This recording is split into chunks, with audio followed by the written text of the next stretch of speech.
What's up guys, PowerWang Z here, and today we are going to be doing an unboxing video for something I am super excited to finally have gotten my hands on. I wanted to get one in the initial shipment, but unfortunately I just got my pre-order in too late and missed out on getting one. I have one now, I picked it up today. Boom, we are going to be unboxing the SNES Classic. I am super pumped about this. There's tons of games on this thing that I've wanted. Some of my favorite games on the SNES are included in this, and some of my favorite games of all time. So let's go ahead and get started. I want to get this guy unboxed for you guys. So here we go. So I'm going to take a look here, and we've got no circle tape, nothing on here really, so you just got a little spot. We're going to go ahead and pry that guy open. Peel it out here. So we're going to go ahead and pop things out here. And it just comes in a nice little tray. Nothing else in the box. Box is really nice. The box has got some good art on it. It's got art for a bunch of the games that are included on it. A list of all of the games. So Nintendo, I really hope this thing is awesome. If it is, and it's as exciting as some of the people who got the NES Classic make it out to be, I will be super thrilled with it and love it. But I wait to be impressed, Nintendo. So here we go. Let's take a look. So first of all, we got a packet of some sort. We're not going to dig into what that is yet. We're going to go ahead and set the... you know what? Let's build the suspense a little bit. Let's dig into the paperwork. So let's go ahead and pull this out. The first thing I see on here, with 96 levels, Super Mario World. So Super Mario World advertisement. Loved that game. It was one of my favorite Mario games. Mario 3 being my absolute favorite of the classic styled Marios. So what we've got here is we've got good old startup instructions, how to turn on the system, how to plug it in. But on the other side, they've got a cool ad that actually is almost retro styled here towards some of the original paperwork that I remember coming with the SNES. So, like, the big ones that are advertised on here are Super Mario World, Super Metroid, Super Mario Kart, Star Fox, F-Zero, and The Legend of Zelda: A Link to the Past. All really great games, but there's even more than that that are supposed to be on this thing. We've got the instructions and paperwork and that bullshit out of the way. And because I didn't keep this stuff as a kid, I am a little bit anal about keeping it now. So I usually do stick it in a baggie, but we'll go ahead and stick it back in its original bag, set it off to the side. So let's go ahead, and the first thing we're going to pull out, we'll pull out the boring stuff here. We'll go ahead and get this guy out. This looks to be our power adapter, which looks to be USB, but we'll cover everything here in a second. So it is a Nintendo USB power adapter. So the Nintendo USB power adapter's in there. I'm going to set this aside. You guys don't get to see that yet.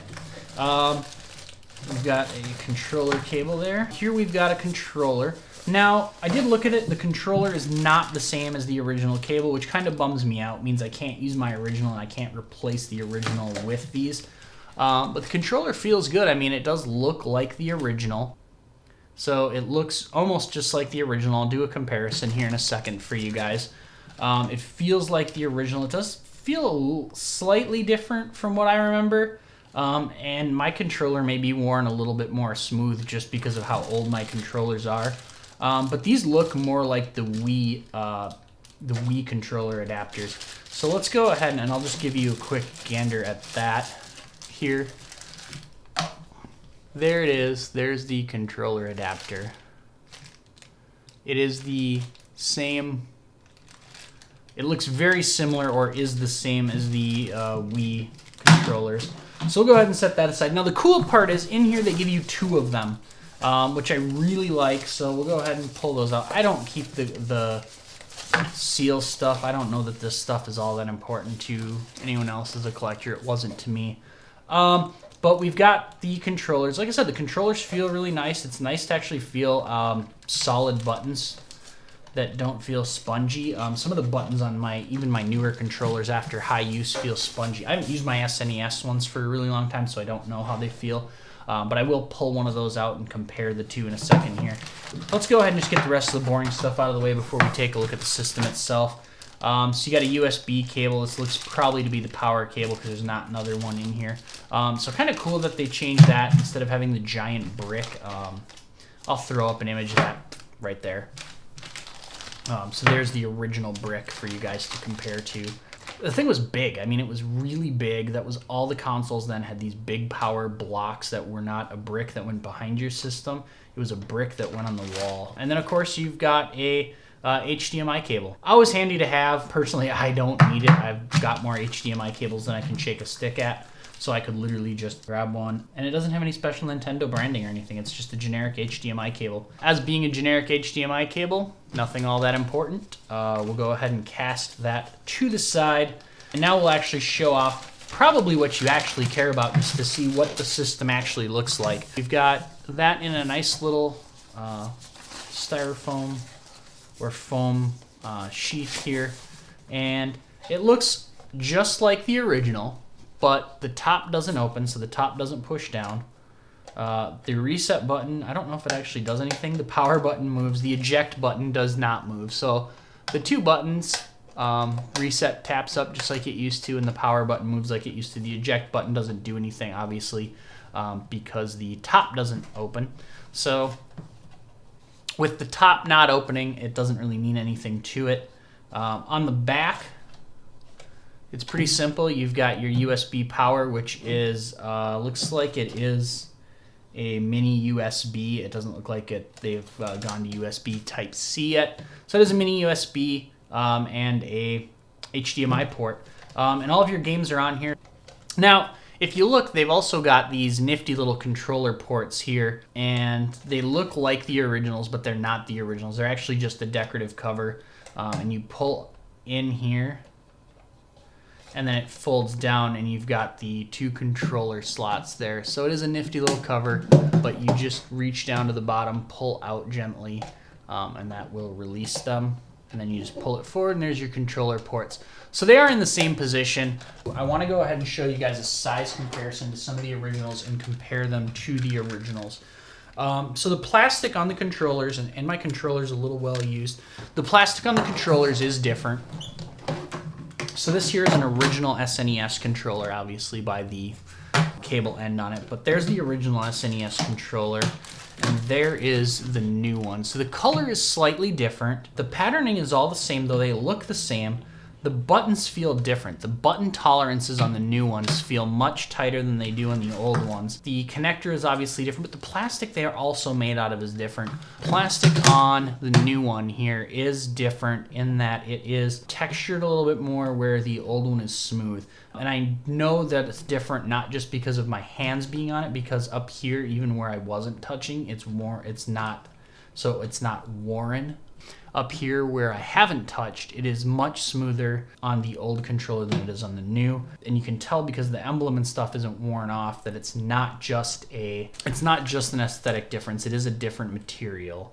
So those are the controllers, and they're nice. They're nice controllers. They definitely feel the same.